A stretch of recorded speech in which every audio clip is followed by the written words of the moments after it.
நீங்க ஒரு கம்பெனில வேலை பார்க்குறீங்கன்னு வச்சுக்கங்க. வருஷக்கணக்கா வேலை பார்க்குறீங்க. மாசம் மாசம் கரெக்ட்டா தான் சேலரி குடுத்துருவாங்க. ஆனா, 1 மாசம் உங்களுக்கு உடம்பு சரியில்ல.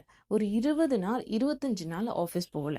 ஒரு 5 நாள் தான் ஆஃபீஸ் போயிருக்கீங்க அப்டின்னா, அந்த மாசம் ஃபுல்லா வேலை பார்த்ததுக்கான சம்பளம் குடுப்பாங்களா? கண்டிப்பா இல்ல. அந்த 5 நாள் வேலைக்கு போனதுக்கு தான் சேலரி குடுப்பாங்க. நம்ம கிட்ட தானே வேலை பார்த்தாங்க இத்தன வருஷமா. திடீர்னு உடம்பு சரியில்ல, 25 நாள் வரல, 5 நாள் தான் வந்திருக்காங்க அப்டின்னா, அந்த 5 நாள் சேலரிய எப்படி குடுக்குறது? நம்ம இது 1 மாசம் சேலரியே குடுத்துருவோம்னா மனுஷன் நெனைக்கிறான்? கண்டிப்பா இல்ல. 5 நாள் தான் தருவான். ஏன்னா, நாம அவ்வளோதான். ரப்ப நெனச்சு பாருங்க. ரசூலுல்லாஹ் சொல்றாங்க, நீங்க ஒரு அமல் தொடர்ந்து செய்றீங்க. நீங்க உங்க வாழ்க்கையில இது சின்னதா இருக்கட்டும், இல்ல பெருசா இருக்கட்டும். அந்த அமல நீங்க தொடர்ந்து செய்றீங்க. திடீர்னு உங்களுக்கு முடியல, இல்ல சம்திங் ஒரு டிராவல் பண்றனால, ஏதோ ஒரு சிச்சுவேஷன் உங்களுக்கு அது 1 மாச கால அளவு கூட செய்ய முடியாம போச்சுன்னே வச்சுக்கங்க.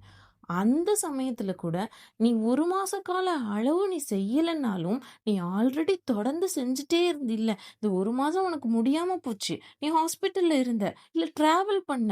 அதனால உனக்கு முடியலன்னா, நான் அந்த நீ செஞ்சதுக்கான நன்மையையும் நான் உனக்கு சேர்த்து தர்றேன்னு அல்லாஹ் நமக்கு அந்த நன்மைய சேர்த்து தர்றான்னு ரசூலுல்லாஹ் சொல்லி காமிக்கிறாங்க.